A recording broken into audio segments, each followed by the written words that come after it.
Buenas tardes a todas y todos. Vamos a dar inicio a nuestra sesión del día de hoy con el tema la agonía del campo mexicano. Voy a presentar a los panelistas, todos especialistas del tema. Damos la palabra al compañero Camilino Aparicio. Adelante, compañero. Bueno, buenas tardes. Reciban un cordial saludo de los miembros de la unidad indígena Totonaca Náhuatl de la Sierra Norte de Puebla, deseando que las participaciones que se den en este lugar sean para ayudar a destrabar todos estos problemas que tenemos en las regiones. Los pueblos campesinos, totonacas, nahuas, nos mantenemos en estas tierras que contemplan la sierra del estado de Puebla, siendo parte de lo que se conoce como la Sierra Madre Oriental. Nuestros ríos Ajalpan, que alimenta al río Tocoluca, y al río Cepuala, que alimenta al río Náhuatl, los cuales forman cuencas que desembocan en el Golfo de México. La diversidad de ecosistemas, expresiones lingüísticas, culturales y productivas hacen que nuestro territorio sea sagrado. En toda la Sierra de Puebla estamos viviendo una estrategia ideada por los gobiernos federal, estatal y municipal, junto con la iniciativa privada, para despojar a nuestras comunidades de los ríos, tierras que por años hemos cuidado y mantenido. En los municipios de Aguacatlán, San Felipe Tepatlán y Tlapacoya, que atraviesa el río Ajalpan, se pretende la ejecución de los proyectos hidroeléctricos Puebla 1, realizado por la empresa de SEDEC Comexido, la empresa generadora de energía Xochimilpa, de planeación y proyectos de ingeniería sociedad civil y de Grupo México.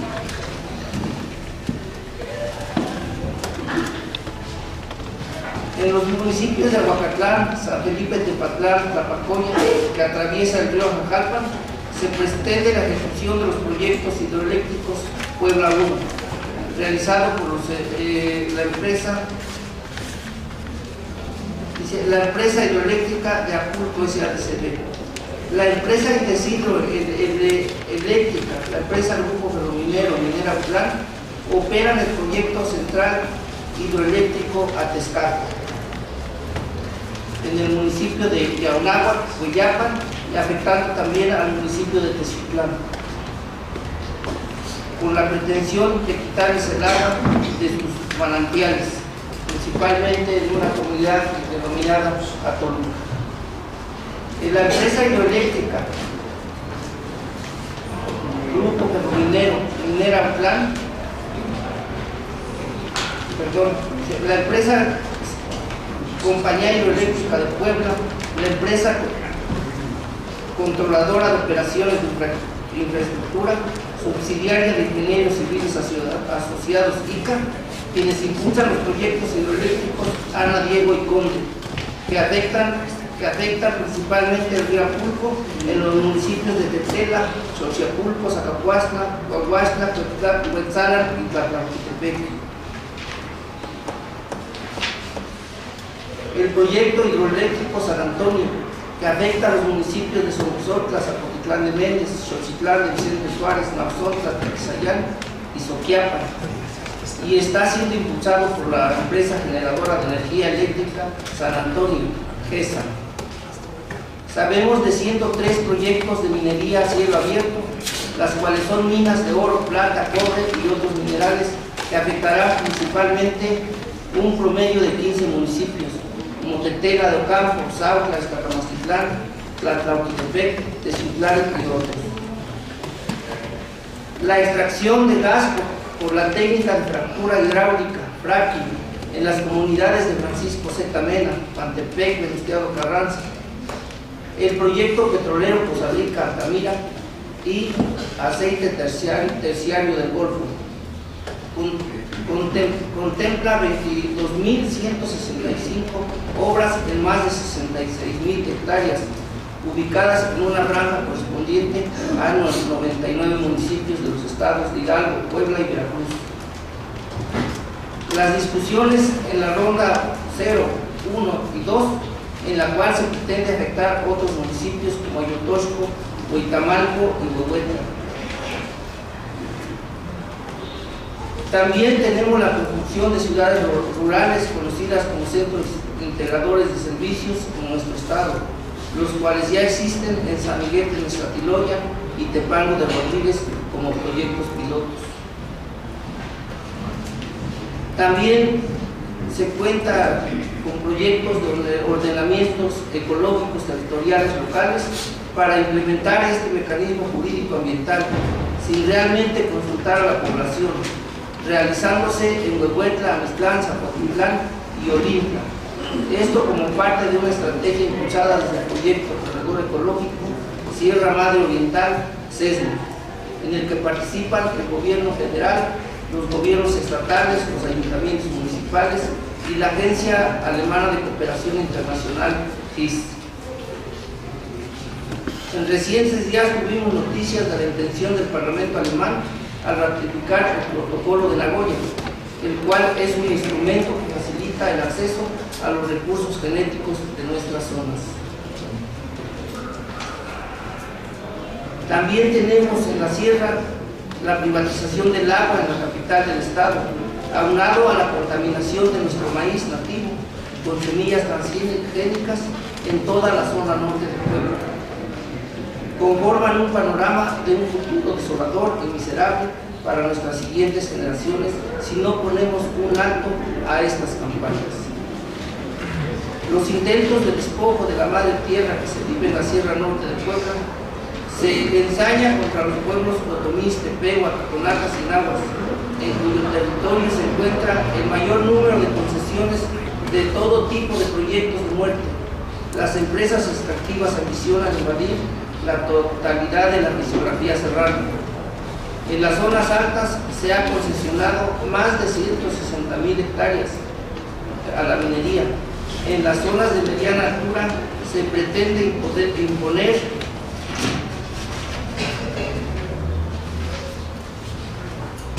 proyectos hidroeléctricos. Las zonas bajas han sido focalizadas para la extracción de hidrocarburos y ya se han ubicado más de 230 puntos de fractura hidráulica, fenómeno que irá avanzando conforme evolucionen las rondas de licitación. Por lo anterior denunciamos que las estrategias de empresas privadas y gobierno para imponer los proyectos de muerte en el Estado tienen el objetivo de acelerar cada vez más la confrontación comunitaria y las violaciones sistemáticas de los derechos colectivos, sociales, económicos, culturales y ambientales de los pueblos, sin reconocer los mandatos de la Constitución y los tratados internacionales que obligan al Estado mexicano a consultar, respetar, garantizar y promover nuestros derechos humanos. Lo anterior continúa profundizando un ambiente de hostigamiento, de intimidación y agresión física, verbal y psicológica hacia defensores y defensoras del territorio en el estado de Puebla. Nos solidarizamos y respaldamos el caminar de los pueblos de todo el estado y de la Sierra Norte de Puebla, que ha construido un movimiento colectivo para ejercer su derecho a la libre determinación del territorio, decidiendo el uso, disfrute y conservación de su entorno, derecho que está siendo violado con la aplicación de las recientes políticas gubernamentales y por el olvido histórico de los derechos de los pueblos originarios. Por eso venimos caminando para que se detengan las concesiones sin consulta previa, junto con nuestros compañeros del Frente Indígena de México. Requerimos dialogar con el gobierno mexicano y colocar en la mesa las problemáticas de la Sierra Norte del pueblo. Hacemos responsable al gobierno federal, estatal y municipal de las agresiones que sufren los defensores del territorio de Tepetzala, San Felipe Tepatlán, Tlapacoya, Aguacatlán, Iztacamazatlán, Zautla, Tezutlán, Chignautla, Tlatlapotepec, Huehuetla, Ocotepec, Xochitlán, Soquiapa, Olimpia, Tepango, de Rodríguez, Petera de Ocampo y Huehuetla, y otros movimientos pacíficos y legítimos en el marco del derecho a la vida y el territorio, y exigimos cese el hostigamiento en su contra. Nos sumamos a las luchas de Puebla y de las organizaciones de la Sierra Norte, pronunciándonos por el derecho legítimo que cada comunidad tiene de decidir y preservar su cultura, sus formas de organizarse y de relacionarse con su entorno, desde la cosmovisión totonaca, náhuatl, tepehua y otomí, frente a un mal llamado desarrollo que no empata con sus modos de vida. El respeto a la vida de las comunidades indígenas y campesinas que desde sus territorios aportan al país el patrimonio biocultural que nos da identidad como pueblo. La no privatización del territorio de la Sierra Norte, zona de gran importancia a nivel mundial por su rica diversidad biológica y cultural. Rechazamos el modelo de desarrollo que se ha aplicado en los últimos 34 años, que ha implicado la concentración de la riqueza en un puñado de mexicanos a costa de la miseria de la inmensa mayoría. Rechazamos la entrega de nuestro país a las compañías transnacionales y nacionales mediante las concesiones mineras, producción de energéticos, hidroeléctricas y contaminación transgénica, que se acrecentará con la firma del Acuerdo Estratégico de Asociación Económica Transpacífica. Rechazamos las leyes secundarias de la reforma energética que sobreponen el derecho a la alimentación no solo de los pueblos originarios, sino del pueblo mexicano. Rechazamos la creación de zonas económicas especiales para todo el corredor del Pacífico del sureste mexicano, desde Michoacán hasta Chiapas, que coincidentemente está en las zonas con mayor población indígena y campesina, que es donde garantizaría la mano de obra barata y donde la pobreza llega hasta 76% de la población. 34 años de reformas estructurales bastaron para empeñar la esperanza y aniquilar los derechos que en otras generaciones fueron banderas y derechos conquistados hasta ahora.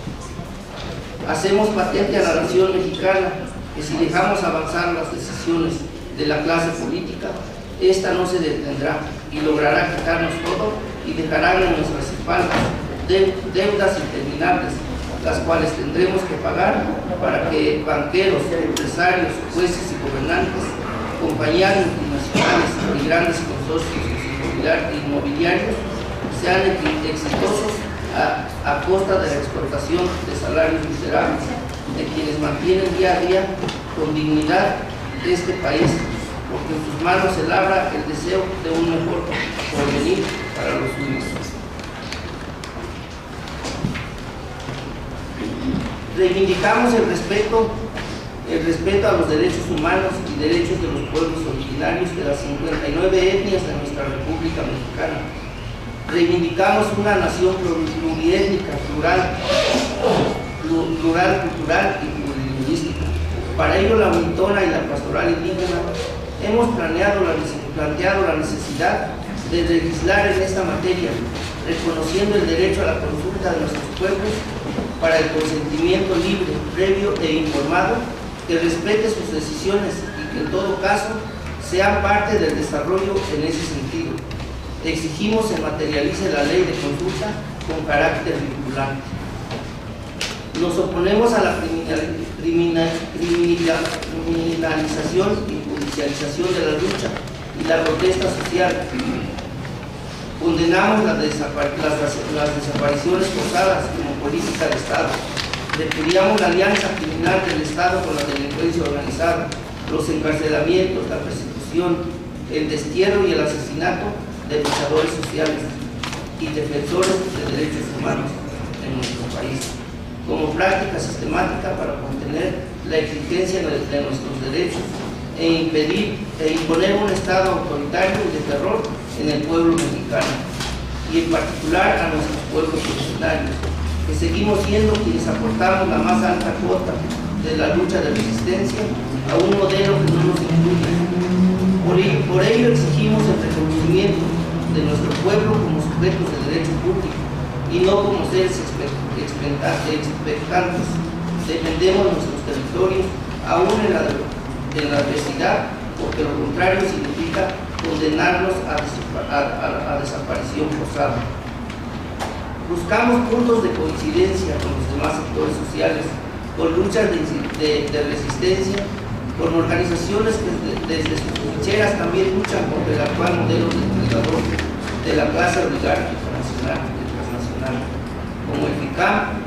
Por ello hacemos un llamado respetuoso a unificar esfuerzos tendientes a cambiar la deplorable situación que nos ha impuesto el Estado mexicano, por un México incluyente, democrático, humanista, próspero, que tuviera condiciones de desarrollo social y humano dignos para el pueblo de México, que priorice el desarrollo científico, intelectual, artístico, cultural, económico y social de nuestra nación mexicana.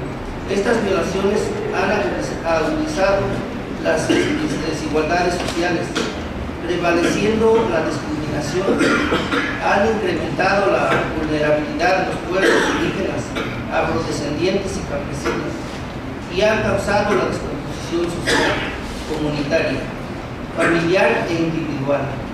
Del análisis de los 8 casos y las 3 denuncias sobre presas que se encuentran en proyecto, en construcción o concluidas en 5 entidades federativas, se puede observar que hay un mismo patrón y proceso político-económico que conlleva a violaciones sistemáticas a los derechos humanos.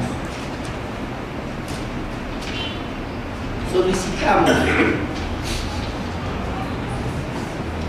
que la Secretaría de Gobernación cumpla con su papel de garante de la paz social, restableciendo a la brevedad una mesa de diálogo del más alto nivel con participación de las comunidades para buscar soluciones a estos conflictos y el desarrollo social de las regiones, y de esta manera seguir garantizando la armonía y el Estado de Derecho que merecen vivir nuestras comunidades originarias.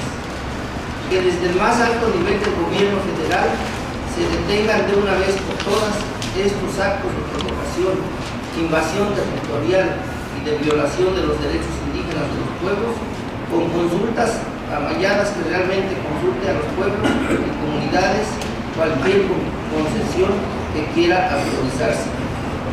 Que la Secretaría de Gobernación, por su parte, haga todo lo necesario con seriedad y capacidad jurídica para resolver el desarrollo social de la región y buscar los mecanismos para volver a la normalidad y la paz de los pueblos.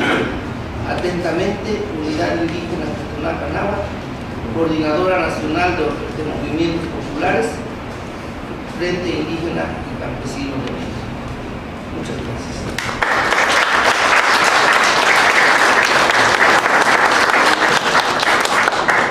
Damos las gracias al compañero Camerino Aparicio y desde luego reconocemos su posición de un amplio y pormenorizado recuento de los proyectos de muerte, de la privatización del agua, del despojo de la madre tierra y de las concesiones sin consulta previa a la población afectada.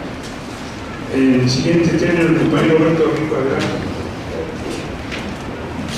Bueno, agradezco sobre todo la invitación y agradezco también a los compañeros de la Comisión Política Nacional que se encuentran aquí del Frente Indígena Campesino de México. Tenemos el plantón allá afuera de Gobernación y tenemos 6 marchas por todo el país que van a llegar aquí el día 10, vienen caminando desde Chiapas y desde el norte del país. Entonces, muchas gracias, compañeros que están por aquí. Maestra Eugenia, qué bueno que están por aquí con nosotros. Gracias.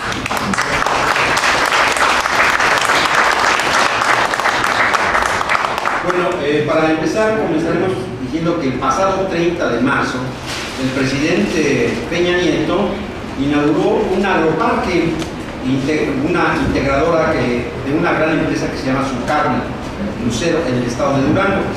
Propiedad, obviamente, de un gran empresario y una empresa ganadera, exportadora y una de las exportadoras más grandes del país, de la familia Vizcarra, uno de cuyos miembros es un político sinaloense, obviamente, del PRI. Y fue exalcalde de Culiacán, y fue un candidato derrotado en 2010, la cual presume controlar el sistema de distribución más amplio de carne. Peña Nieto, radiante y contagiado con el regocijo empresarial, declaró, o más bien se ufanó, de que en México también existen buenas noticias. Mientras tanto, el 28 de marzo, 2 días antes de las buenas noticias y la alegría de Peña Nieto, el Frente Indígena Campesino de México inició 6 caravanas desde los estados de Chiapas, Oaxaca, Veracruz, Puebla, Guerrero e Hidalgo, y se están conjuntando más los de Morelos, están conjuntando compañeros de otros estados, con movilizaciones en las regiones donde se tiene presencia. Simultáneamente instalamos un plantón en la Secretaría de Gobernación para que atendiera los 3 ejes de demandas del ICAM: derechos humanos, respeto a la tierra y al territorio, y amnistía para los presos políticos y justicia para aquellos compañeros asesinados por las luchas por las tierras. En efecto, los indígenas y campesinos que integran el PICAM no son grandes industriales ni exportadores del sector agroalimentario, no son conocidos por el Ejecutivo Federal, ni mucho menos somos políticos priistas. En cambio, sí formamos parte de la agricultura familiar, la cual aporta el 39% de la producción de alimentos y generan el 60% del empleo. Proveen las materias primas de la agroindustria y habitan en los territorios donde se concentra en la mayor biodiversidad. Y todo ello sin apoyos de la producción, que en los últimos 32 años han limitado su crecimiento a un promedio de 1.5%. Y se habla de la agricultura familiar, o cuando me refiero a 5.5 millones de unidades de producción rural, el 65% de ellas con extensiones menores de 5 hectáreas. Y están distribuidos territorialmente en 190 localidades con menos de 2.500 habitantes. Con base en los datos de investigadores del Centro de Estudios para el Desarrollo Rural Sustentable y de la Soberanía Alimentaria, la agricultura familiar y a pequeña escala está ligada de manera indisoluble a la seguridad alimentaria. Estas unidades de producción rural rescatan los alimentos tradicionales y contribuyen a una dieta equilibrada. La agroindustria trabaja con pequeños productores, ya sea de café, caña, cebada, maíz, tabaco, guila, mezcal u otros. Sin embargo, la política pública de apoyo a la producción resulta excluyente, regresiva y con serios problemas de transparencia en el manejo de los recursos financieros que le dan sustento. En efecto, el programa de acciones y el programa especial concurrente para el desarrollo sustentable ha tenido un sesgo de fomento productivo a ciertas regiones del norte y trato asistencialista a las campesinas del sur. La poca complementariedad de la política pública y definitivamente su orientación asistencialista en los últimos 20 años es lo que profundiza la desigualdad y la concentración de la vertiente productiva y financiera de bajo acceso a los productores, a los programas de incumplimiento y transparencia en la rendición de cuentas del sector público. Por ejemplo, la concentración de los créditos son para los grandes empresarios agroindustrias y los créditos son mucho menores, muy pequeños para los pequeños latifundistas pequeños, pues los microempresarios a nuestra pequeña.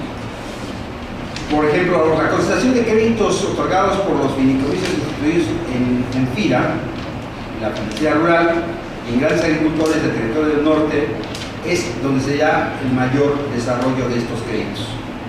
Mientras, en Chiapas, Guerrero, Oaxaca, los tres estados históricamente más pobres de México recibieron un 5% del crédito, mientras Jalisco, Chihuahua y Sinaloa concentraron el 29%. Es una de las razones por qué las empresas, como su carne, crecen alegremente porque les dan grandes créditos, mientras la exclusión de la población indígena, que en el 2010 era de 6.8 millones, ha sido sistémica. La pobreza y la desigualdad se concentran en zonas rurales e indígenas, fundamentalmente en nuestro país. Se les otorgan únicamente políticas a los pobres rurales y de alivio a la pobreza, de corte asistencial, y muy poco se ha enfocado al gobierno en detonar su capacidad de producción, muy poco se ha enfocado a detonar su capacidad de producción y de la familia campesina, como que se lo tome como una unidad de producción rural que puede ser sustentable.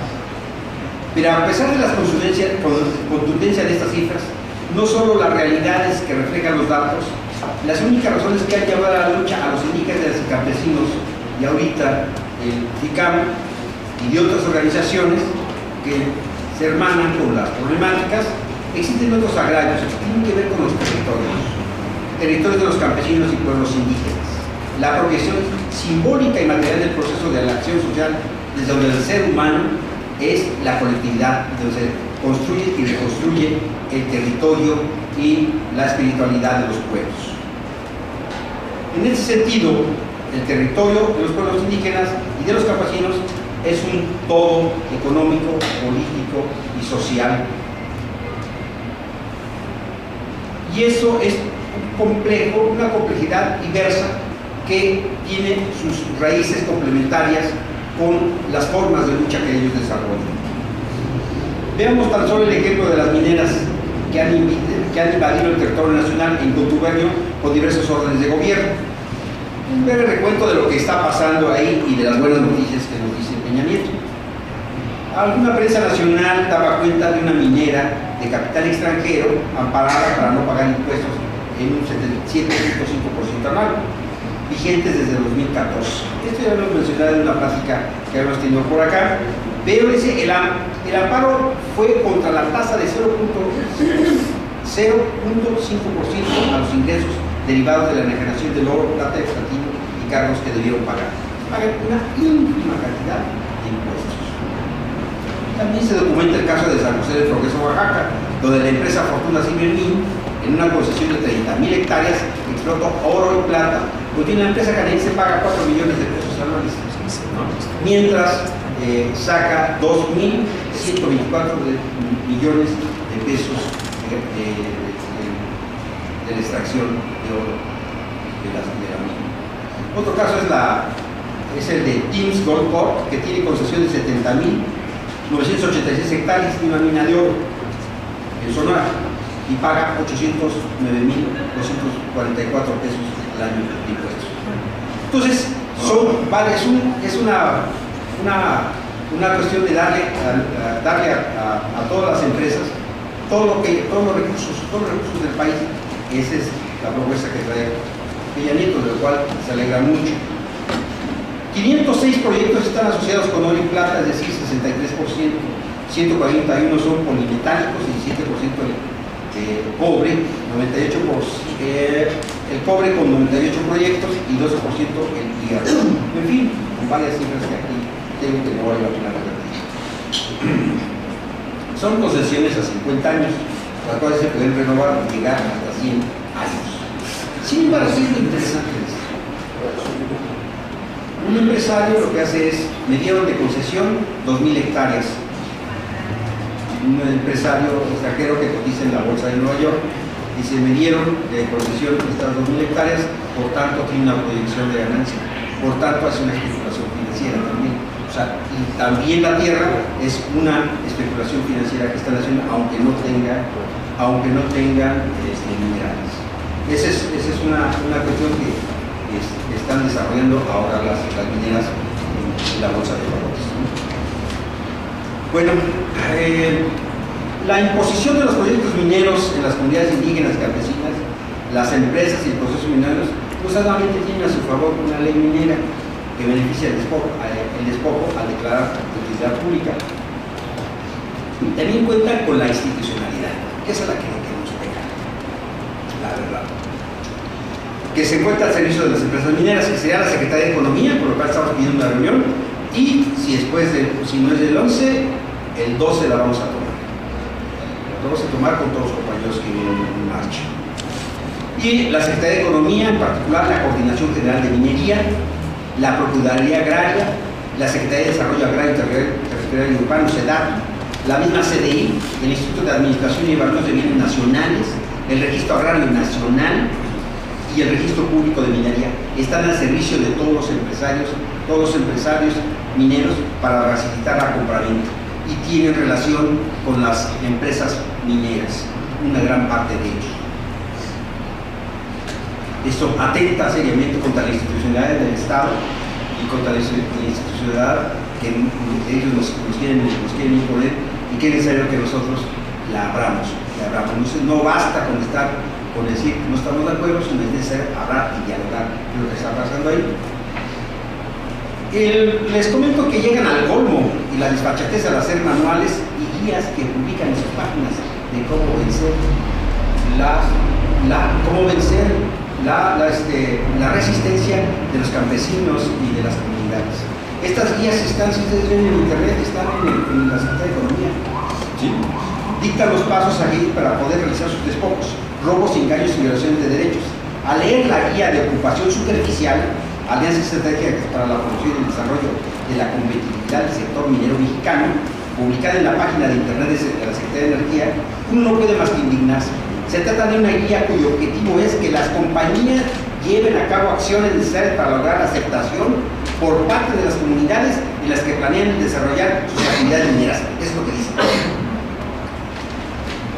Esto no estaría mal. Sin embargo, el contenido es omiso cuando el desarrollo de las obligaciones que el Estado mexicano tiene derivadas de la Constitución Política de los Estados Unidos Mexicanos y de los tratados internacionales de los que se parte y que por tanto son obligatorios para todas las autoridades que nos alcancen su desarrollo de los proyectos mineros y el respeto de derechos territoriales campesinos e indígenas. En primer lugar, en toda la guía no se menciona a los pueblos indígenas, los cuales una vez más son ignorados y asimilados en su carácter de propietarios agrarios, lo que limita los derechos colectivos que los pueblos indígenas tienen, reconocidos por la Constitución y por los tratados internacionales, como el Convenio 169 de la Organización Internacional del Trabajo, a que se refiere de los pueblos indígenas tribales, y la Declaración de las Naciones Unidas sobre pueblos indígenas, como son el derecho al territorio, la autonomía, la consulta y el procedimiento previo, libre e informado. De acuerdo al artículo 1 constitucional, todas las autoridades en el ámbito de sus competencias tienen la obligación de promover, respetar, proteger y garantizar los derechos humanos de conformidad con el principio de universalidad, interdependencia, indivisibilidad y progresividad. Esto no lo hace el Estado, es una gran mentira que lo haga. Sin embargo, los pueblos y las comunidades campesinas indígenas reaccionan para defenderse de estos robos legalizados, pues si hay algo que los une es el amor a la tierra y al pasado común y a la voluntad colectiva de seguir defendiendo los territorios, como se ha demostrado en las movilizaciones, entre las que actualmente se está realizando el FICAM, y donde han reafirmado que los proyectos mineros energéticos y de privatización de aguas no pasarán. Sin embargo, la respuesta gubernamental también es contundente. Recordemos a Gerardo Gutiérrez Cardiani el año pasado, cuando dijo que había un estado para el desarrollo de las consultas y que además no tendrían por qué ser vinculantes. Entonces, aquí la cuestión es, la Constitución mexicana así lo señala y los tratados internacionales lo avalan. El Convenio 169 refiere sobre los pueblos y el derecho indígena a la consulta. Dicha tesis que fue ratificada por la Suprema Corte de Justicia de la Nación y que hace vinculante la jurisprudencia de determinación de la Corte Interamericana de Derechos Humanos.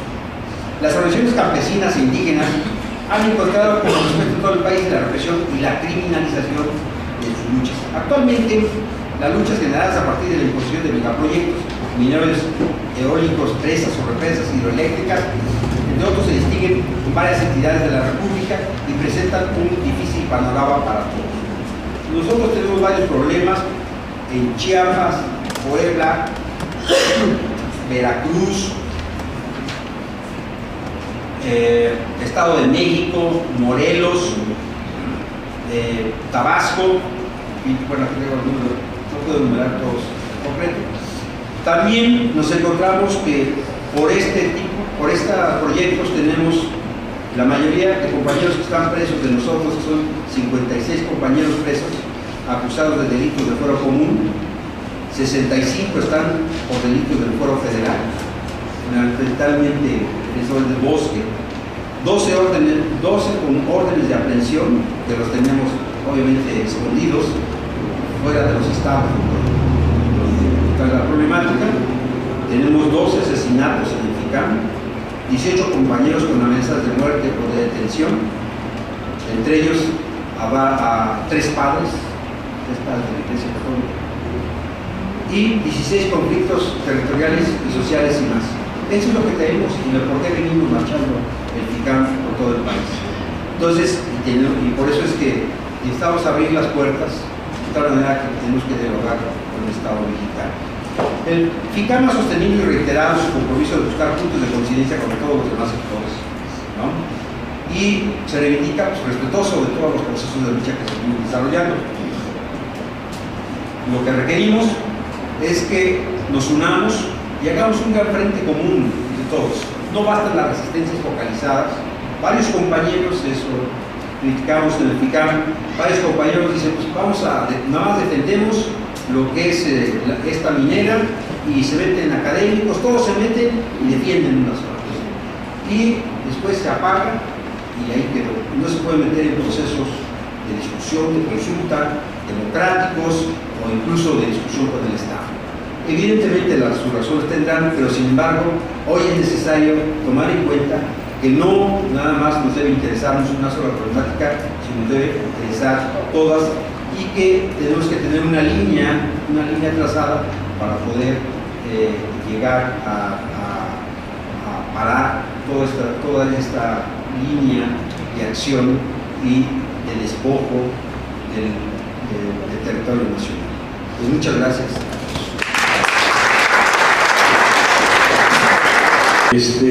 Bueno, entonces le damos la palabra a Alberto Gómez. Adelante, compañero.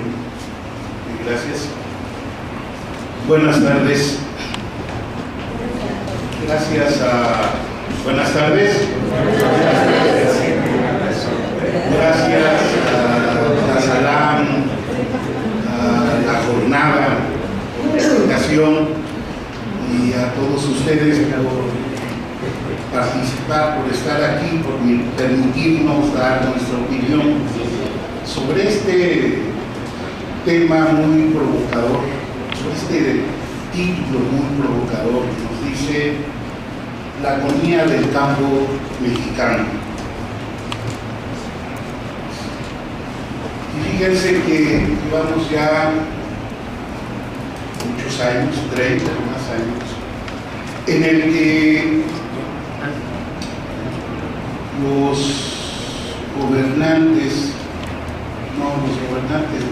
los administradores de este país, los que han cumplido un papel de administradores de los intereses de Estados Unidos y del capital y de las grandes empresas en este país, han venido definiendo políticas y leyes. El Tribunal Permanente de los Pueblos nos decía, o mencionó, que el Estado mexicano ha desviado su poder. El Estado mexicano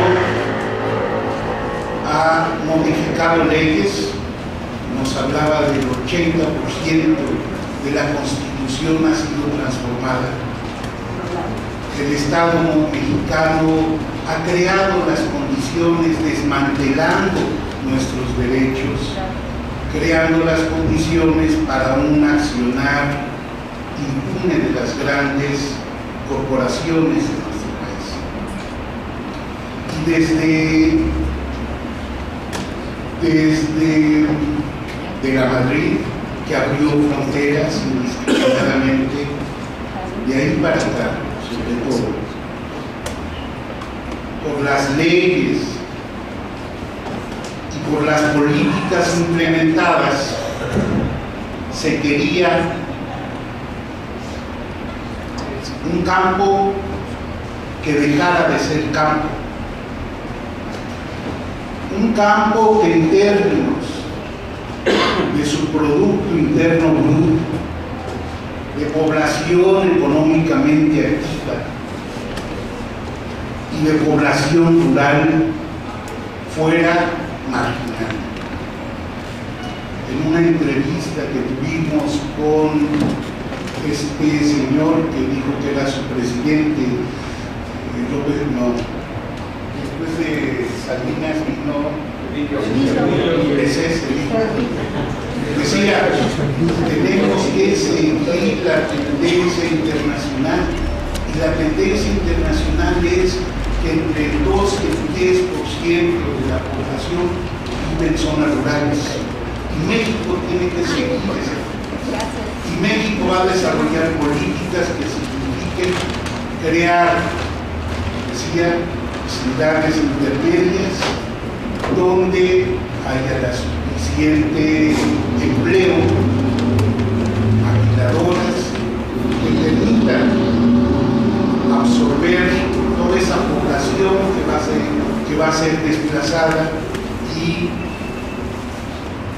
existe de desempleo, y así vamos a tener un campo reducido. Pero no ha sido así, no fue así.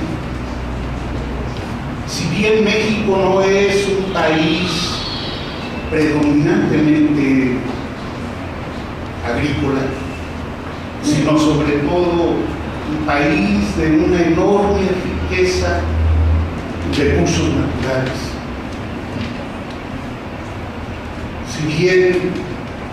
Si este país son alrededor de 200 millones de hectáreas, poco más de la mitad, 105, 106 millones de hectáreas, son lo que nosotros denominamos propiedad social. Son tierras, territorios, ejidos y comunidades. Pero de toda esta superficie, 105 millones, 106 millones de hectáreas, entre 22 y 26 millones de hectáreas es nuestra frontera agrícola. Son las tierras dedicadas a la producción agrícola.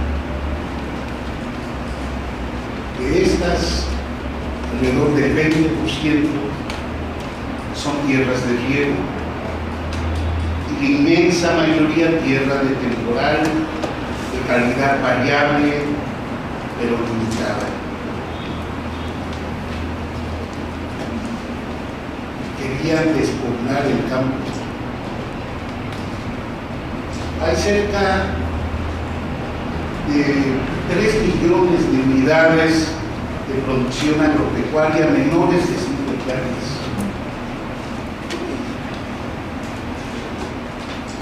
De la población, cerca de 27 millones, 7 de cada 10 son productores de maíz, porque estamos hablando de que en el campo hoy somos 7.4 millones de ejidatarios, comuneros, pequeños propietarios minifundistas y posesionarios. Que tenemos esas cerca de 3 millones de unidades de producción. De estos 7 de cada 10 productores de maíz, 6 de cada 10 con menos de 5 hectáreas, generando alrededor del 56% del empleo agropecuario, tanto el familiar como el contratado, y la pequeña producción campesina, que además producir alimentos también son abastecedores de la agroindustria. La producción de maíz, los campesinos productores de maíz tienen alrededor de 2.7 hectáreas en promedio por productor. En caña de azúcar 5 hectáreas, en frutas 5 hectáreas, en café poco más de hectárea y medio. Toda la actividad productiva productiva. Estamos hablando de que se cultivan aproximadamente 308 cultivos cíclicos y perennes. Se realiza en solo el 17% de la superficie laborable del país.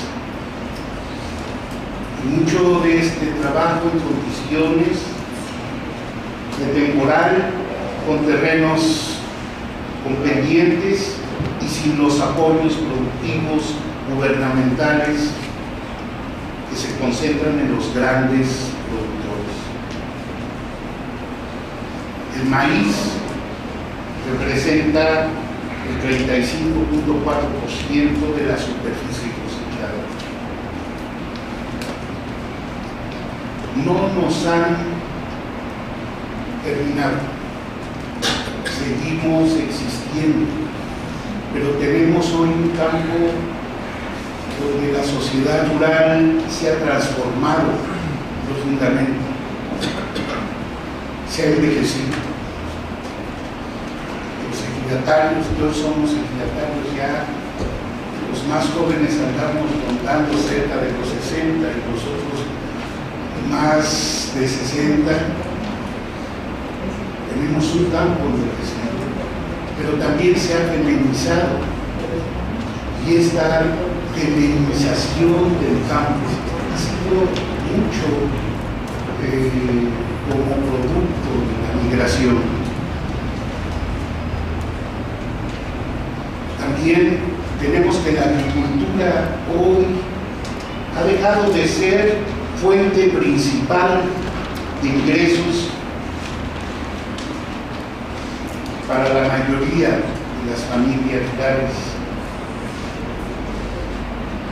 Pero la pequeña producción de alimentos generada en la pequeña producción rural es clave hoy para no solo hoy, sino para el futuro, es clave para la soberanía alimentaria del país. Sobrevivimos, y algunas familias, porque tienen una participación más activa en los mercados agrícolas, son pequeños productores orientados a los mercados. Otros son familias compuestas por productores de autosubsistencia. Otros hogares están orientados al mercado de trabajo que dependen del salario agrícola o ingresos no agrícolas. Otros hogares con una fuerte dependencia o están determinados por la migración y las remesas. Y hogares que están más diversificados, que tienen ingresos de la agricultura, de las actividades no agrícolas, así como también de las remesas.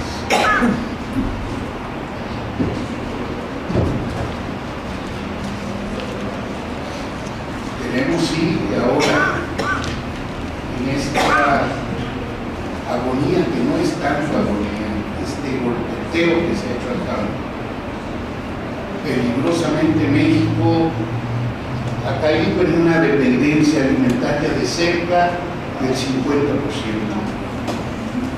Cerca del 50% de los alimentos que consume la población mexicana son importados. Desde el año de 1996 se realizó en Roma la Cumbre Mundial de Alimentación. Se señalaba ahí que existían en el mundo alrededor de 600 millones de hambrientos, y que entonces se tenía que modernizar la agricultura, se tenía que usar nuevas tecnologías. Y en esos espacios, en ese tiempo, esos espacios multilaterales, esos espacios donde solo concurren los gobiernos y acuerdan los gobiernos grandes políticas. Con la voz de las grandes empresas, impactó, y en esa cumbre mundial de alimentación señalaron que el mercado internacional de alimentos era lo más conveniente para los países. El estar invirtiendo en la producción nacional de alimentos y sobre todo en los campesinos y indígenas era como un costal sin fondo. Eso no tenía futuro y era una carga fiscal grande para la sociedad, y que entonces había que orientarse a mirar el mercado internacional. Y México hizo caso. Al paso de los años, en el 2000, después de la gran crisis del 2008, en el 2009, que se realizaron varias cumbres de alimentación, pero en esta, el informe que rindió la FAO, este organismo para la agricultura y la alimentación, señalaba que no había disminuido el hambre en el mundo, sino al contrario, ya rebasaban o estaban cerca de los 1.000 millones de hambrientos en el mundo. Pero en ese momento lo más peligroso era que la gran mayoría de los países del sur global, como México, acatando esas políticas, se encontraban en una fuerte dependencia alimentaria. Se había desestimulado la producción interna de alimentos. Entonces, así estamos hoy en esos linderos. Un país que no es capaz de producir los alimentos que necesita su población es un país débil, es un país sujeto a presiones externas, es un país dependiente. Y eso, gracias a estos administradores, es lo que tenemos en México. Y hoy por hoy,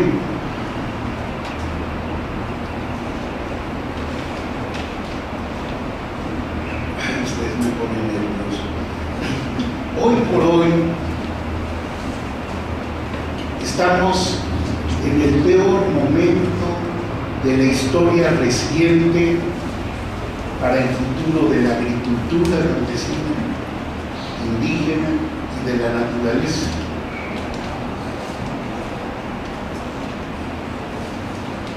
En las regiones rurales,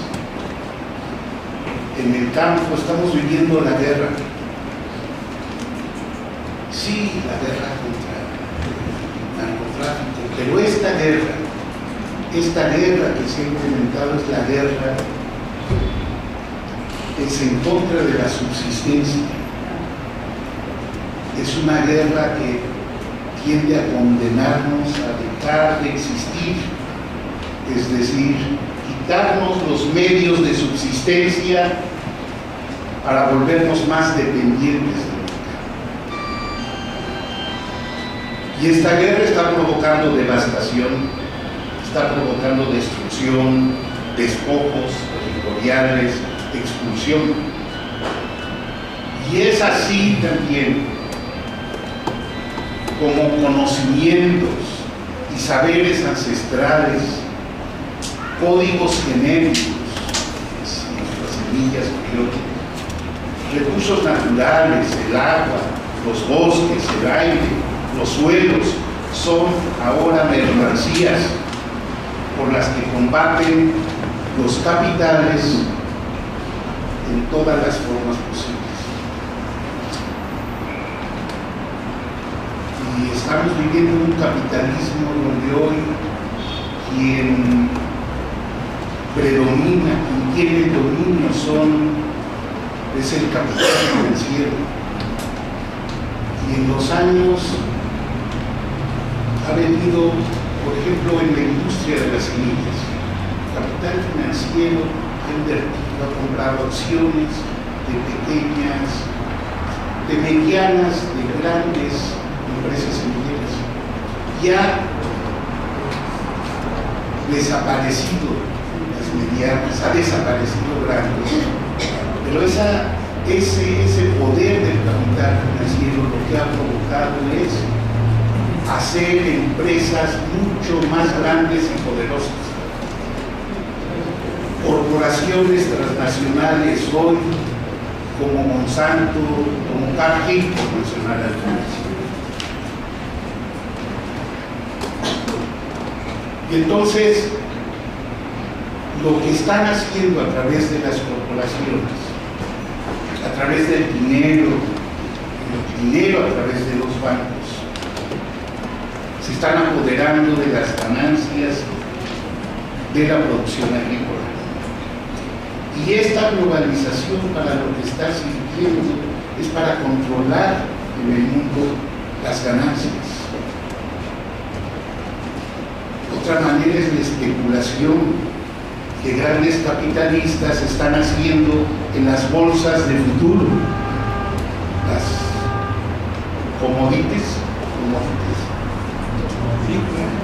dinero en títulos de mercancías. Significa que el maíz, el trigo, el arroz o la soya a nivel internacional ya está vendido. Los datos que tiene la Vía Campesina, esto ya está vendido hasta el 2020. Nuestro trabajo ya tiene vuelo a través de estas bolsas.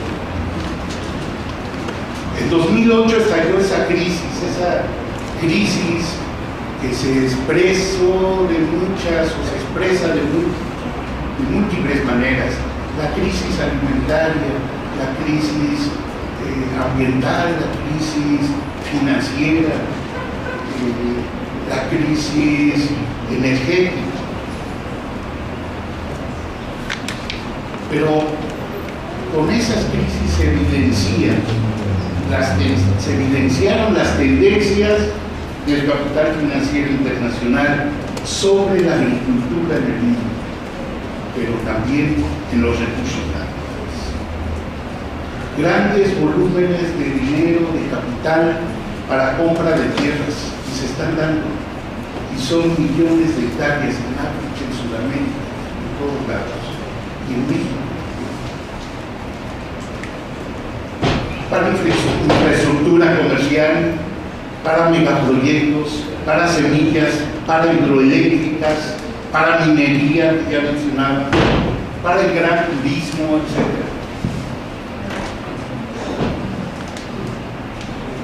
Los territorios, nuestros territorios, nuestra riqueza y biodiversidad, toda la naturaleza, hoy son atractivos para el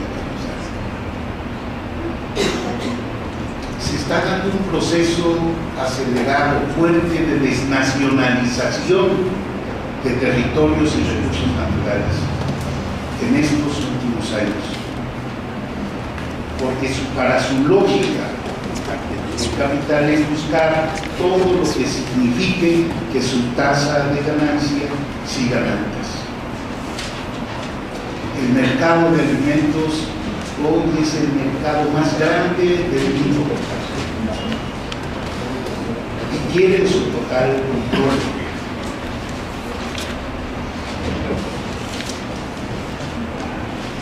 No lo han controlado, ni la agricultura. El 70% de los alimentos son producidos por campesinos, con una pesca artesanal, pequeños productores. Los alimentos que llegan a las mesas del mundo tienen un origen de una pequeña producción. De 500 corporaciones que controlan el 50% del PIB mundial, 100 de estas controlan el 25% del PIB mundial, ese Producto Interno Bruto mundial. Y son 30 corporaciones que controlan la producción agrícola mundial. Entonces, voy a platicarles algo de lo que están haciendo muy rápidamente.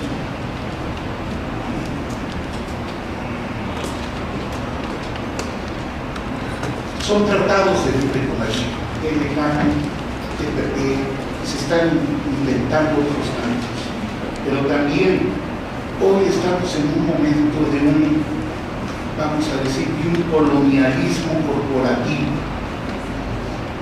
que ha debilitado y desdibujado el papel de los estados, especialmente en los espacios intergubernamentales para el diseño de políticas, incluida la Organización de Naciones Unidas, que se encuentra en una crisis fuerte.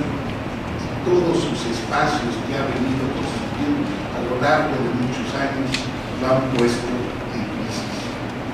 Esta corporativización se ha desarrollado en el contexto de iniciativas globales, fíjense, como la iniciativa de rediseño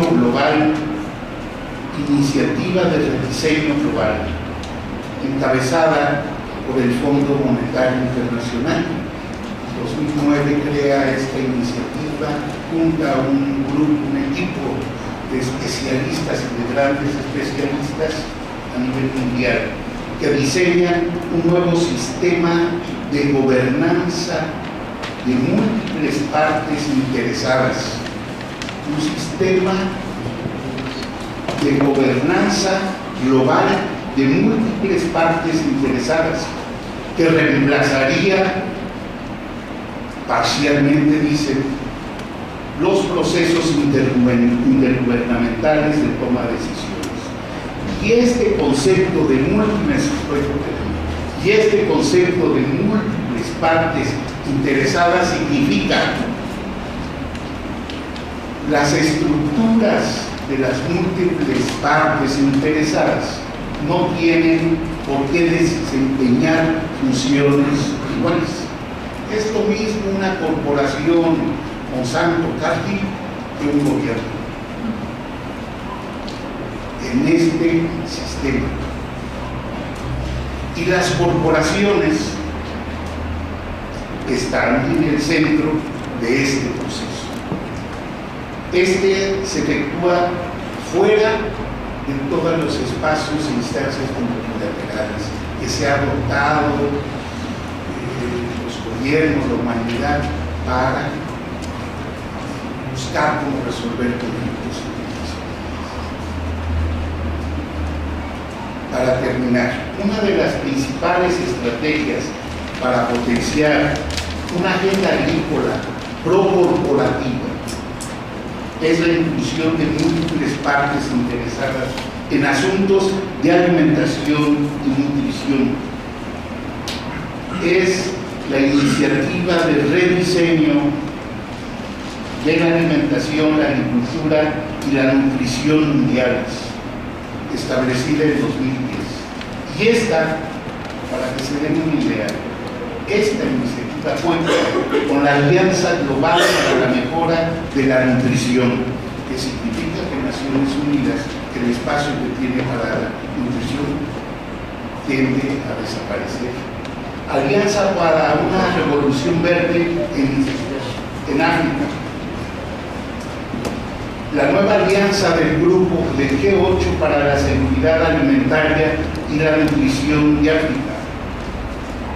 La Alianza Mundial por la Agricultura, la seguridad alimentaria y la nutrición, la Alianza Global para la Agricultura climáticamente inteligente. Ya no tienen espacios de gobiernos.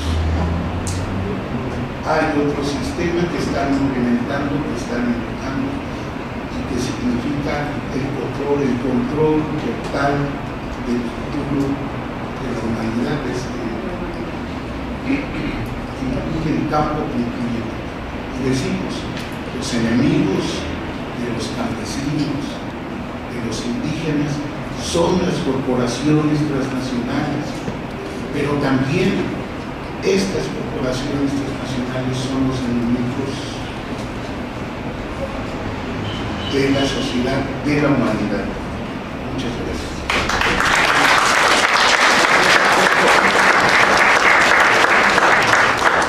Gracias, Alberto Gómez.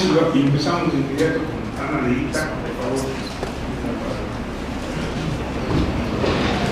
Hola, buenas noches a todas y todos. Me da mucho gusto poder compartir con ustedes acá y quiero agradecer también a los amigos de la Casa LAM y la jornada por haber organizado y convocado a este panel.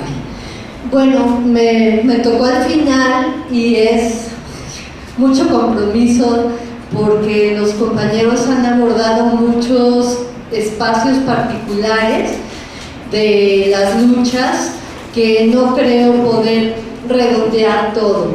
Pero bueno, yo iba a hacer una presentación que tiene muchas cosas similares a los que ellos han dicho. Y bueno, ahí va. Una parte que quiero resaltar es que para mí, tanto la Contrarreforma Agraria de 1992 y el Tratado de Libre Comercio de América del Norte de 94 son dos piezas clave que modelan la nueva faceta del campo mexicano desde hace más de 20 años. Estas dos reformas han tenido efectos muy importantes y han cambiado la fisonomía de lo que es el campo hoy. Igual que comentaba Roberto, yo también me quiero hacer referencia a que el 31 de marzo Peña Nieto dijo muy orgullosamente que el sector agroalimentario es la segunda fuente de divisas del país después de las manufacturas, pero arriba de las remesas, el petróleo y el turismo. Y claro, lo dijo, como dice Roberto, en el marco de una inauguración de una planta ganadera de su carne, que es de este empresario Jesús Vizcarra, que tiene la empresa Bisur. Entonces, bueno, algo de lo que ha provocado el Telecán es justo que haya varios campos y no forzosamente, diría yo tampoco, en agonía, sino más bien en disputa. El campo de los grandes empresarios, que es a los que Peña Nieto felicita y dice que son exitosos, y el campo de los pequeños campesinos, que son quienes están defendiendo su tierra, su producción, y quienes, como bien dijo Alberto, proporcionan también una gran parte de la alimentación del país. Entonces, bueno, de lo que Peña Nieto dijo, veamos que tanto era verdad, porque este gobierno es especialista en mentir con la verdad, ¿no? Entonces él dice que sí, que las exportaciones agroalimentarias ahora son la segunda fuente de divisas. Hay ahí 25,000 millones de dólares. Pero si vemos, la línea roja son las importaciones agropecuarias. Estas importaciones, a raíz del Telecán, siempre van por arriba de las exportaciones. Solo en el 95, chispa, no tengo de esos cositos con luz. Bueno, en el 95 cae por abajo, que es la crisis y la devaluación del peso, y en el 2015, vean cómo hace la raya roja, ¡bras!, se ve picada, y por eso ahora somos superavitarios, pero es solamente por esa cosita. Y vemos que después del 95, pues volvieron a estar las importaciones por arriba de las exportaciones, o sea, solamente nos está dando la mitad de la película, la otra mitad se la calla porque así conviene, ¿no? Entonces, bueno, vemos esto otra vez, el saldo de la balanza comercial desde el 93 hasta el 2015, solamente ha sido superavitaria en 95 y 2015. Todos los demás años va por abajo. Eso significa que importamos mucho más de lo que exportamos y que siempre estamos en déficit, o sea, siempre tenemos que comprar afuera más de lo que vendemos hacia afuera. Acá en el 2007-2008 creo que es, ven hasta dónde llega la 7,000 millones de dólares de déficit durante la crisis de los alimentos de 2007 y 2008. Ahora tenemos un grandioso superávit de 848 millones de dólares contra 7,000 millones de dólares antes. O sea, es bien poquito lo que es el superávit y está ahí. Si lo vemos así, a quien le está hablando Peña Nieto sí es un productor de ganado, es un productor primario de ganado. Jesús Vizcarra acapara miles de hectáreas en Sinaloa a partir de la renta y supongo que a veces de la venta, pero es a la vez fue el alcalde de Sinaloa y tiene muchísimos negocios. Entonces, de estos empresarios es de los que Peña Nieto se enorgullece. Pero bueno, en la balanza agroindustrial, o sea, la que tiene productos procesados, esa siempre está en déficit, siempre va para abajo, es la roja de arriba. Y en la balanza agropecuaria de los productores que hacen agricultura, ganadería, caza, pesca, es ahí de donde provino el superávit esta vez. O sea, esta vez exportamos más productos agropecuarios de los que importamos dentro de toda la balanza agroindustrial, ¿no? Todo lo que venga que ver con el campo y con la industria. Entonces vemos que esas exportaciones de las que Peña Nieto ahora está muy orgulloso se refieren básicamente a hortalizas, sería la línea de arriba, hortalizas que son las que son lo más alto, son como 5.500 millones de dólares. Después estarían... Preparación de cereales o leche. ¿Cómo? Preparación de cereales o leche. Preparación de cereales o leche. Cereales o leche. Cereales es morado, este es más azul. Este cambió de gráfica. Es otra gráfica. Sí, ya me fui a esto. Claro, perdón. Estas son hortalizas y frutas, eso sí sé. Luego, estos moraditos claros puede ser, yo creo que es bebidas y vinagre, que estamos exportando de cerveza, que ya no están mexicanas, si se acuerdan que la compraron las transnacionales, tequila, que también está muy transnacionalizado. Luego tenemos frutas, que es esta azul clara, azúcar y confitería, que serían azúcar y derivados ya hechos dulces, ¿no? Entonces estos serían como los 4 principales. Eso es lo que exportamos: hortalizas, bebidas, frutas y azúcares. Y lo que importamos es, por un lado, lo más grande, cereales.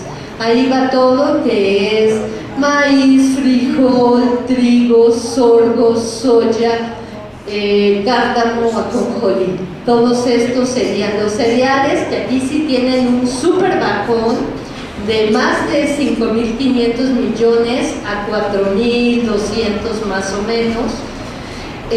Luego también tenemos las oleaginosas, que serían la soya, el cárdamo, la ajonjolí, también importamos un montón.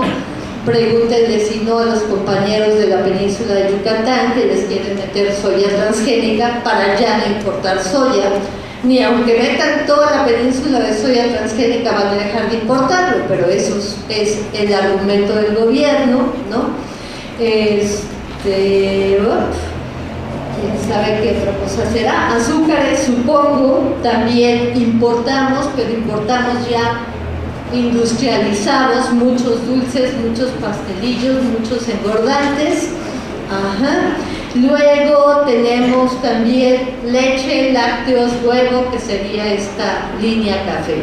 Entonces, como vemos, las importaciones se concentran en productos básicos y las exportaciones se concentran en productos no tan básicos, como serían las hortalizas, las frutas, el azúcar, etc. Y bueno, esta parte también Alberto la tocó, en el cual uno de los argumentos para impulsar el TLC y abrir la agricultura, todos los productos y todas las ramas, era que el sector agropecuario en el 93 tenía muy bajo PIB y a él se dedicaban más o menos el 23% de la población económicamente activa y solo producía el 6 o 7%. Entonces lo que trataban era de drenar la población del campo, pensando en que los países industrializados tienen mucho menos población que depende del campo y la querían reducir a 10%. Total, sí redujeron la población, pero el PIB agropecuario se redujo muchísimo y ahora el campo, o sea, todo lo agropecuario, forestal, solo produce el 3% del Producto Interno Bruto. Aquí vemos como el PIB total siempre crece más que el PIB agropecuario, que es el rojo, y, ay, si pongo la flecha ahí se ve, ay, qué barbaridad. Bueno, entonces esto creció en un 78% más o menos, y el PIB agropecuario solo en un 40 y tantos %. Ahí es lo que estaban comentando los compañeros, ¿a qué campo nos estamos refiriendo? Si bien podríamos decir, no, pues es que el comercio agropecuario está creciendo mucho, las exportaciones por primera vez son superavitarias, pero bueno, ahí se van persiguiendo, sí, pero la estructura agraria de las unidades agrícolas en México está más o menos así. En el 2007, que es el último censo agrícola y ganadero, tenemos 5.5 millones de unidades de producción, mientras que en el 91, que era el anterior, teníamos 4.5 millones. Sin embargo, todas las unidades de producción, la gran mayoría en los dos momentos, 91 y 2007, se concentran en unidades de producción menores de 5 hectáreas. Esas unidades de producción son netamente campesinas y esas van entre 3 millones y más de 3 millones, ¿no? 3.5 y 3 millones las unidades que están tanto aquí como aquí. Vemos que para el 2007 las pequeñísimas, las que querían desaparecer, no desaparecieron para nada, sino que crecieron mucho más. En el 2007 hay más unidades de hasta 2 hectáreas que las que había en 91. Para el 2007 hay unidades de 2 a 5, bastante similares a las del 91, y de 5 a 20 hay menos. En esto vemos, aquí están los muy pequeños productores agrícolas campesinos o muy pequeños productores campesinos. La definición de economía campesina es que no usa fuerza de trabajo asalariada. Eso es el determinante para saber si una economía es campesina o no.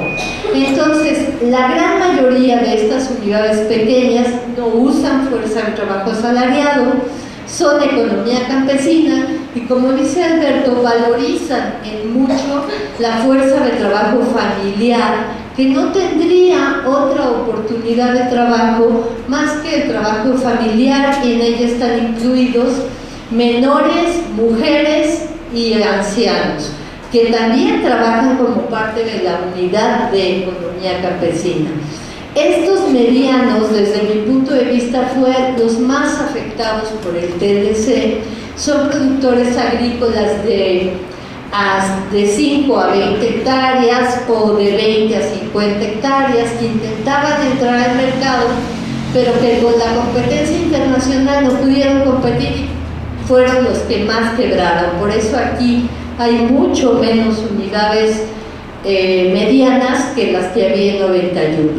Y acá vemos que hay bien poquitas unidades que van de más de 100 hectáreas a 1000, y las que van de 1000 a 2500 ya ni se ven por la escala, y las de 2500 en adelante tampoco. Esas son 100,000 más o menos grandes unidades empresariales de producción y 1,000,000 de unidades de producción empresariales, o sea, 1,000,000 que utilizan fuerza de trabajo en algunos meses del año, y como 100,000 las que siempre trabajan a partir de trabajo asalariado.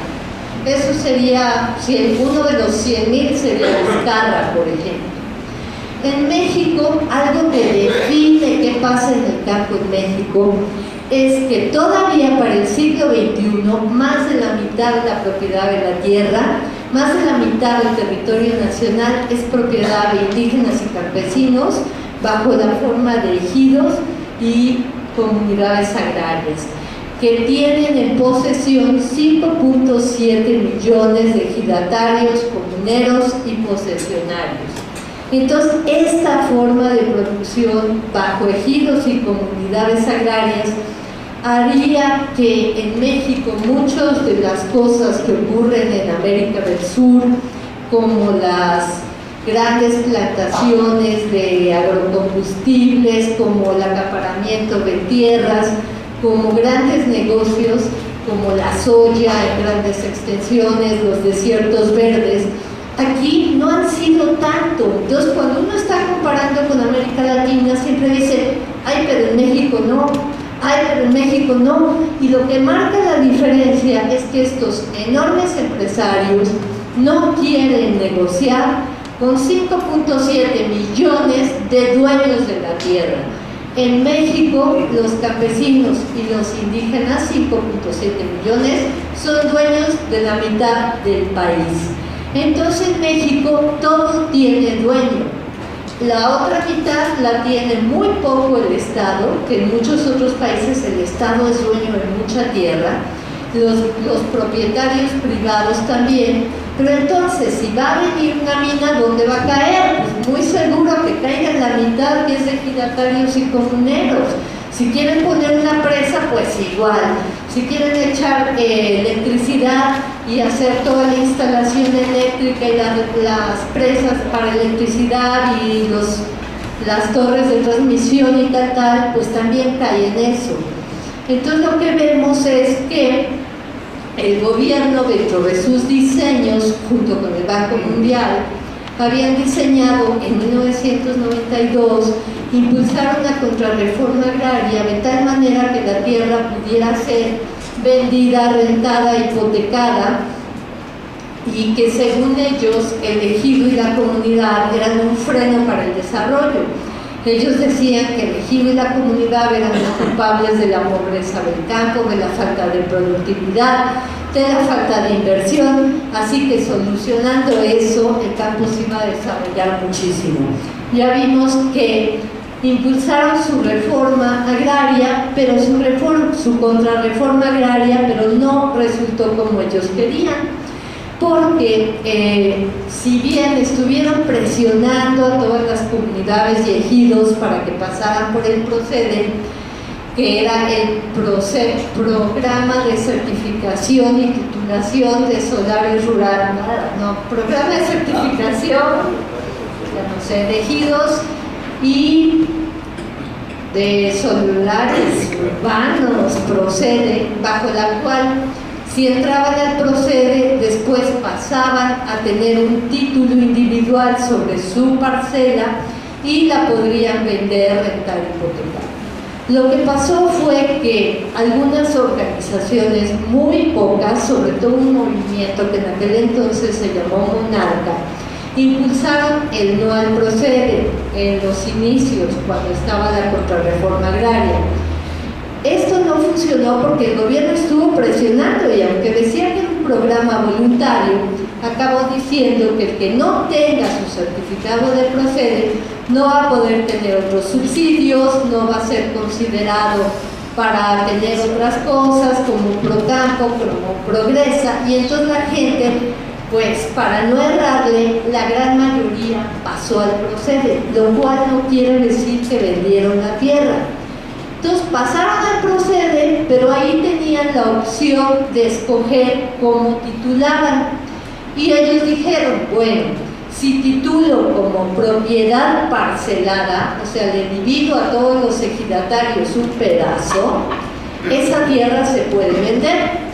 Pero si titulo como propiedad de uso común, esa tierra no se va a poder vender ni aún en esta nueva ley agraria, producto de la contrarreforma agraria. Entonces los ejidos que entraron al procede titularon 70% de la tierra como propiedad de uso común, lo cual quiere decir que ellos dijeron, no queremos que la tierra se venda, titulemos como de uso común de todos los miembros del ejido y de tal manera no nos la pueden quitar. Entonces, bueno, en este mapa lo que se ve es que quienes no pasaron al procede, los que no pasaron fueron los más duros, ¿no? Los más reacios. El estado que menos pasó fue Chiapas, porque tiene, más o menos 80% de propiedad comunal, por eso está tan blanco. Oaxaca es el estado que menos pasó por el procede. Le siguió Chiapas, por eso está tan blanco. Aquí está la Sierra Huichola, aquí está la Sierra Tarahumara, aquí hay pues la Huasteca. Entonces vemos que muchas regiones muy indígenas no entraron al procede. Esos fueron más el núcleo duro. Pero los que entraron al procede hicieron esta como decisión de certificar como de uso común para que no se las pudieran quitar. Entonces el Banco Mundial, el Gobierno de México, no tuvieron una reforma agraria que provocara lo que ellos querían, una venta masiva de tierras, sí hay mucha renta, sobre todo en los ejidos con alta productividad, pero no hubo tanta venta. En total y de forma legal hasta el 2006, que es cuando se venció el procede, solo se habían vendido 3 millones de hectáreas de los 106 millones de hectáreas que tienen en propiedad los ejidos y las comunidades. Bueno, ahí está. Los ejidos y comuneros ratificaron la propiedad colectiva de la tierra y solo la propiedad parcelada puede ser enajenada. Pero entonces, ¿qué es lo que pasó? Que el gobierno de Peña Nieto en 2013 dijo que iba a hacer una nueva reforma agraria. Entonces todos estábamos esperando que iba a salir una reforma que tuviera mucho más intención de privatizar la tierra, de la venta de la tierra, de la renta de la tierra. Pero Peña Nieto no hizo una reforma agraria, sino lo que empujó fue una serie de reformas a las leyes energéticas que fueron a la ley de minería, la reformó, la ley de geotermia, la ley de la electricidad y la ley de hidrocarburos, que la creó de nuevo. Entonces todas estas reformas energéticas lo que dijeron fue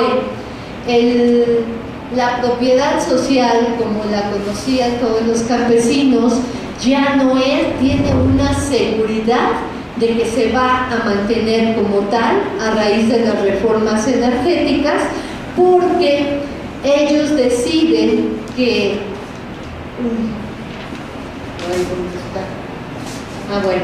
que las actividades energéticas van a ser estratégicas, de utilidad pública y de interés social.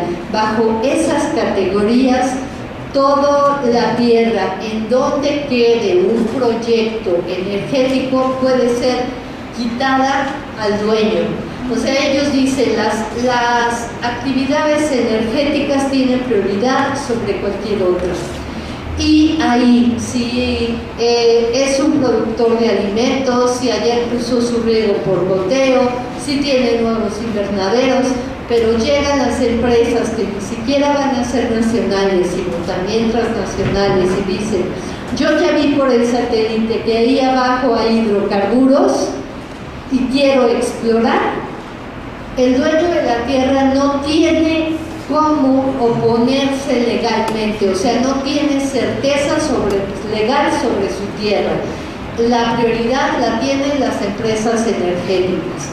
Si hay otra comunidad que se cree dueña de un río, pero en ese río quieren poner mini hídricas, la comunidad cree que es dueña del río, pero la mini hídrica tiene prioridad sobre el río de la comunidad, y entonces se puede establecer. Entonces, lo que le dejaron a las comunidades fue solamente decir que sin que esto afecte a los derechos humanos.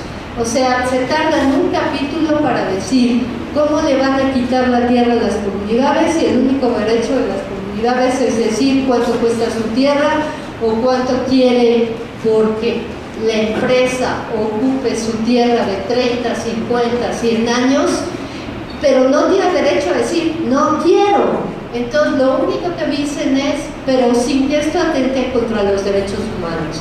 Al decir eso, pues los abogados a favor de las comunidades se están agarrando de ahí para poder decir, aquí no hay un proceso en donde haya consentimiento libre, previo e informado.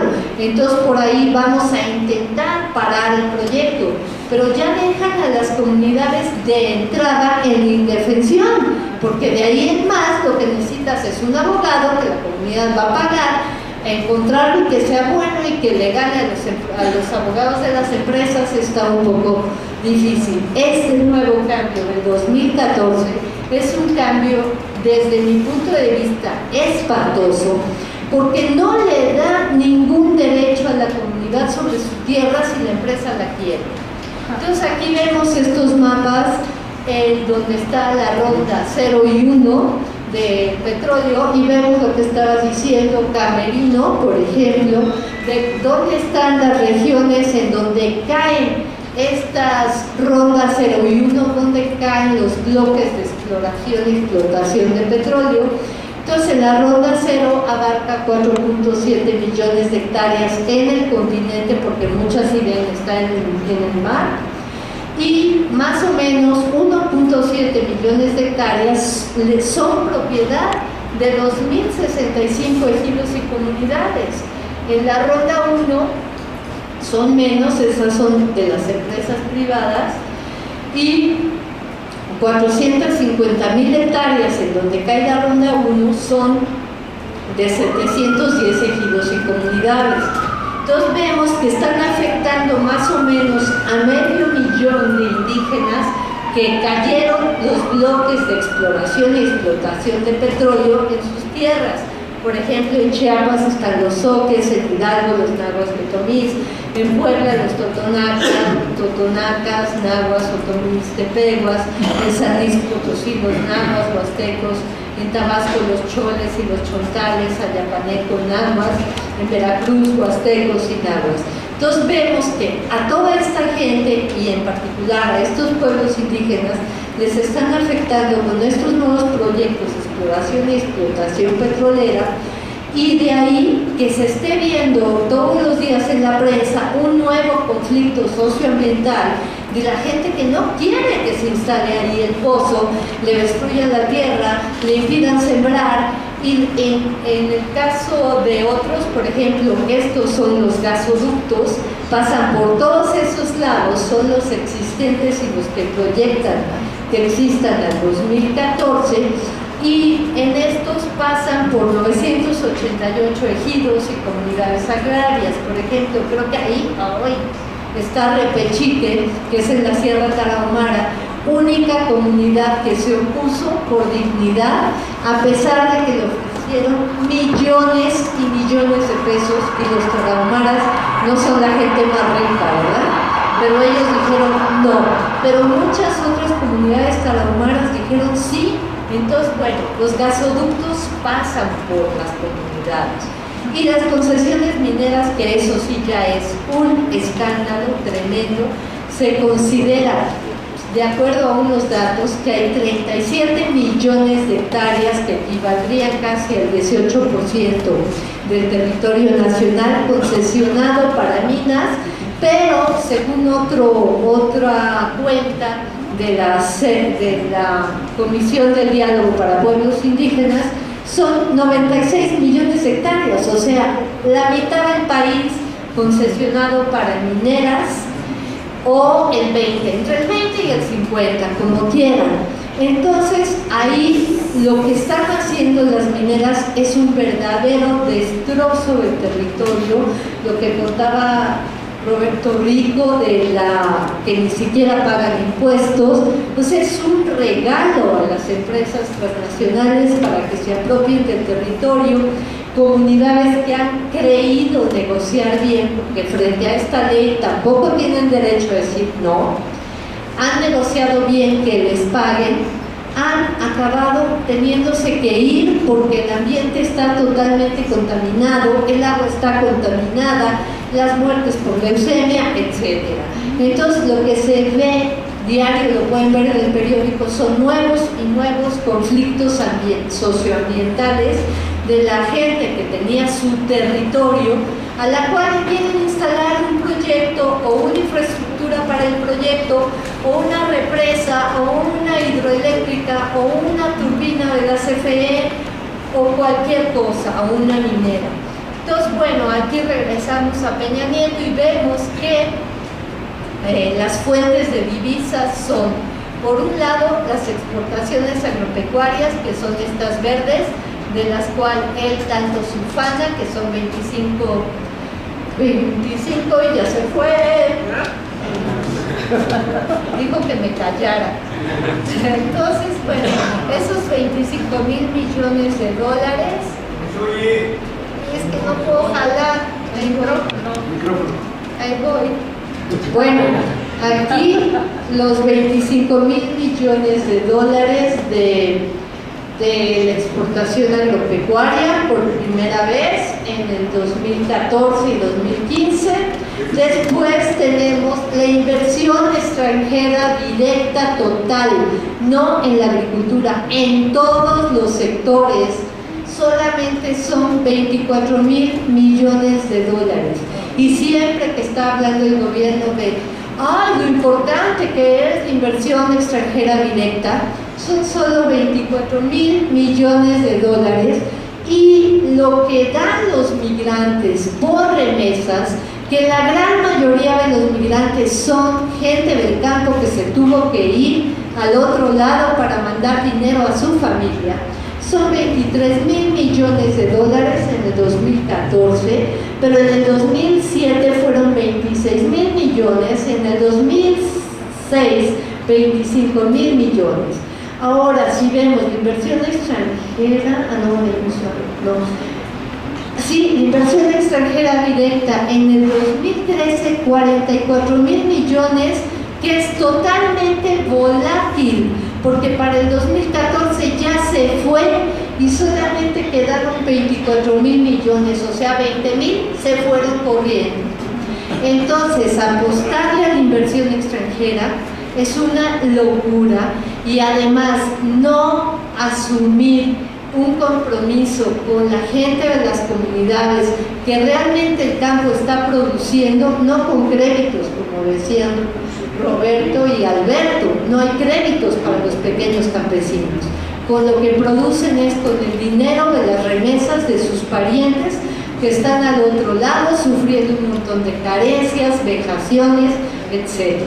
Entonces, bueno, eso es lo que quería apuntar de en cuál es el campo que hay, porque cada vez más el campo está totalmente polarizado y el territorio de los indígenas, de los campesinos, está en disputa por las grandes transnacionales. Gracias y perdón por el corte.